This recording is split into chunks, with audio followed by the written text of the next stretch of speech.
5.18 민주화운동 올해로 38주년입니다. 전두환 정권 당시 벌어진 이 무자비한 참극은 민주화 의지를 세계에 내보인 역사적인 사건이지만 또 5.18을 폄훼하는 세력들, 여전히 끊임없이 그런 폄훼 세력들로 인해서 또 5.18의 진정한 가치들이 왜곡되고 있는 순간들이 계속되고 있습니다. 자라나는 아이들의 역사관에도 영향을 미치는 부분들이 바로 이런 5.18 왜곡 또 폄훼가 아닐까 싶은데요. 좀 더 강력한 제재와 처벌이 필요한 상황이라는 생각이 드는데요. 더불어민주당의 박광훈 의원이 관련 법안을 발의를 했습니다. 관련 이야기 듣겠습니다. 안녕하세요, 의원님. 네, 안녕하세요. 반갑습니다. 네, 이번에 5.18를 폄훼하는 세력들을 좀 강력하게 처벌할 수 있는 그런 법안을 발의를 하셨는데요. 내용부터 네. 좀 알려주세요. 어떤 내용을 담고 있습니까? 네, 지난 5월에 독일에서요, 나치의 유대인 학살을 부인한 그런 89살 먹은 노인이 감옥을 갔습니다. 네. 2년형을 받고. 네. 역사를 부정하는 행위에 대해서 독일은 굉장히 강력하게 처벌을 합니다. 네. 이에 저도 이제 독일의 어떤 입법례를 보고 그동안 사실 민사에서 다루던 걸 형사 대상으로 이제 전환시키는 건데 5.18 민주화 운동을 왜곡하거나 비방하거나 할 줄 아는 네. 것, 또 5.18 민주화 운동 유족과 관련 단체를 모욕 비방하는 행위를 금지하고 네. 이를 위반할 경우에 7년 이하의 징역에 처하도록 하는 그런 내용입니다. 첫 번째는. 네. 두 번째는 5.18 민주화 운동을 교훈으로 삼을 수 있도록 국가가 역사교육과 인권교육을 시행하도록 하는 것이 주 내용입니다. 네. 중요한 말씀을 해주셨는데 지금까지 그러면 이런 폄훼와 이런 부분들, 이런 것들 명예훼손이나 이런 부분을 가지고 좀 민사 쪽에서 많이 지금까지 다뤄져 왔었나 보죠? 그렇습니다. 주로 민사에서 이제 명예훼손으로 다뤄져 왔는데, 네. 그러니까 이제 위자료 청구 소송 이렇게 됐는데요. 네네. 사실 이 경우에도 이 어떤 그 명예를 훼손한 사람이 유족의 실명을 거론하지 않을 경우에는 적용하는 게 굉장히 어려웠습니다. 네네. 예, 이런 문제가 있었고 또 하나는 이게 표현의 자유에 해당한다 이런 터무니없는 주장이 있었는데 네.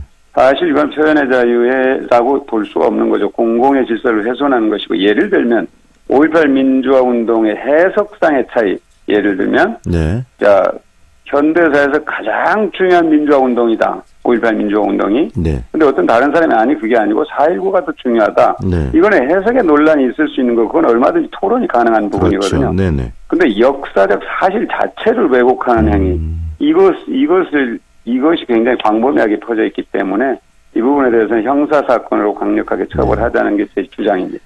그 형사사건이 되게 되면 바로 경찰에서 조사를 하고 그 혐의가 인정이 되면 바로 법정에서 판결로 가기 때문에 굉장히 더 큰 의미가 있는 그런 법안이 아닌가 싶네요. 네네, 맞습니다. 이번 법안을 통해서 개정안으로 인해서 지금까지 5.18을 그 폄훼하는 끊임없이 그 세력들이 계속 나오고 있는데 그런 부분들 좀 질서가 잡힐 수 있을까요? 저는 이 문제를 어떻게 보냐면요. 단순히 몇 사람의 돌출 발언으로 보지 않습니다. 네. 그러니까 한국 현대사를 근본부터 왜곡하려는 건 아주 매우 조직적인 시도다. 네. 그러니까 일제 독립운동이 우리 역사에서 정통성을 갖고 있지 않습니까? 네. 일제의 식민지 지배를 강력하게 반대하고 저항했던 그 독립운동. 그런데 그것이 해방 이후에 일제 청산이 되지 않으면서 독립운동했던 사람들이 일부는 빨갱이라는 이유로 또는 분명치 않다는 이유로 제대로 이유를 못 받은 겁니다. 네. 그래서 그 세력들이 해방 후 70년을 사실 한국 사회의 주류로 행동을 해왔는데 저는 한국 현대사에서 갖는 이 5.18의 역사적 의미가 워낙 크기 때문에 이것을 자꾸 희석시켜서 왜곡시켜서 그 정통성을 인정하지 않으려는 그런 저는 의도가 분명히 개입돼 있다고 보는 거죠. 그래서 이 문제에 대해서는 매우 단호하게 대처를 해야 되는 겁니다. 우리가 역사교과서 국정화 시도라든지 이런 것들이 사실은 해방 이후 역사를 왜곡하려는 그런 시도였잖아요.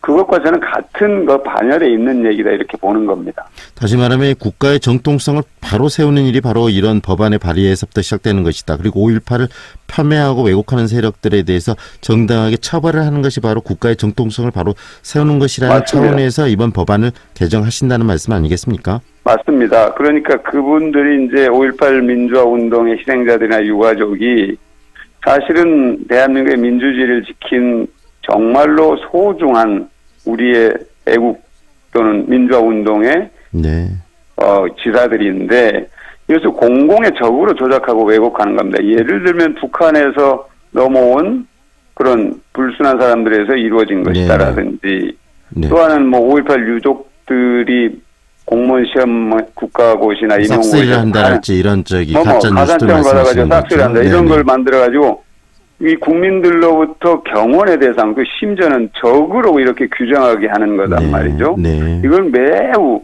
아주 위험한 그런 역사 왜곡 시도다 이렇게 보는 거죠. 네.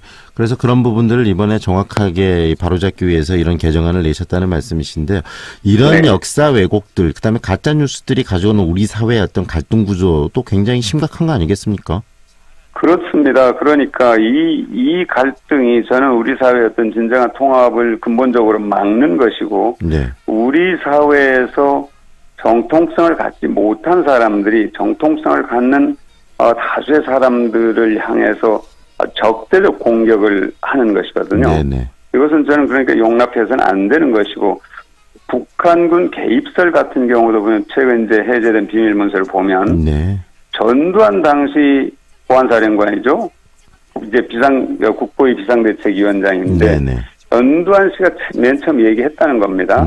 22명의 신원미상 시진이 있었는데 네. 북한의 침투용으로 보고 네. 있다 이렇게 얘기를 한 겁니다. 네네. 그런데 사실 이거는 있을 수가 없는 얘기죠.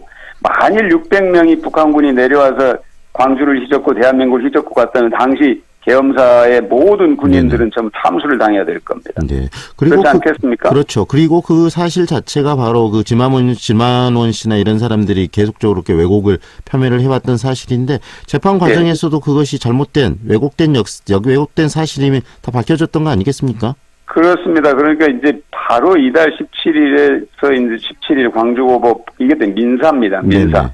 그러니까 5.18 북한군 배후설을 퍼뜨린 그 지만원 씨. 네. 그리고 그 뉴스 매체인 뉴스타운에 대해서 책임을 물어가지고 당사자와 단체 위자료를 지급하라 이렇게 판결한 겁니다. 위자료 지급하라는 판결이에요. 네.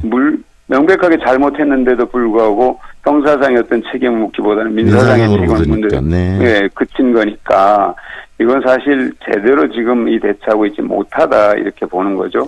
그 지만호 씨, 지만호 씨 같은 경우는 뭡니까? 당시 촬영된 그 사진에 등장한 시민들을 북한에서 북한군 특수군이다 뭐 이렇게 뭡니까? 광수 70 3 이런 식으로 해가지고 허위 사실을 유포했잖아요. 네. 네, 그런 행위에 대해서는 정말 보다 더 엄격하게 처벌하자는 것이 이 법의 근거고, 그러니까 형사범으로 처벌할 수 있는 근거를 마련하자는 것이 이 법의 취지입니다. 가장 중요한 부분이 방금 의원님께서 말씀하신 그 부분인 것 같아요. 지금 전두환 씨도 명예훼손으로 지금 고발돼 있고 재판을 광주에서 갔지만 이것도 민사 문제이기 때문에 굉장히 지리한 다툼이 예상이 되는 거 아니겠습니까? 그렇습니다. 형사 문제로 이것을 다루기 시작하면은 시시비비를 정확히 가릴 수 있기 때문에 그다음에 국가가 또 판단을 하고 국가가 직접 기소를 하는 부분이기 때문에 또 차원이 달라질 것이 아닌가라는 생각이 드네요. 맞습니다. 네네. 그러니까 아까 제가 맨 처음에 독일 그 사례를 말씀드렸잖아요. 네. 지금 그게 얼마가 지났습니까? 그 2차 대전 이후에 그러니까 45년 이후에 독일의 새로운 정부가 세워지고 나서 70년이 훨씬 지난 일인데 99살 된 우리 나이로 하면 90살이 넘은 거죠. 89살. 우리 나이로 하면 90살이 넘은 여성입니다. 여성. 여성을 감옥으로 보냈어요. 그 유대인 학살을 부인했다고 그래서. 이 정도로 엄격하게 하는 겁니다. 왜 그러냐면 그것이 독일이란 사회의 공공 질서를 교란하는 행위라고 보는 겁니다. 이것이. 마찬가지입니다. 5.18의 진실을 자꾸 부정하고 폄하하는 이런 행위는 우리 사회의 가치, 민주주의라는 가치와 공공의 질서를 명백하게 훼손한 행위거든요. 이것은 단호하게 형사범으로 처벌해야 된다는 겁니다. 이 박 의원님께서 지금 발의한 이 개정안이 하루빨리 의회를 통과해서요. 정말 5.18의 역사적인 어떤 그 부분들이 좀 바로 세워지고 우리 국가의 정통성이 좀 제대로 바로 섰으면 하는 바람이 듭니다. 오늘 인터뷰는 여기까지 듣겠습니다. 고맙습니다. 네, 고맙습니다. 더불어민주당 박광원 의원과 함께했습니다.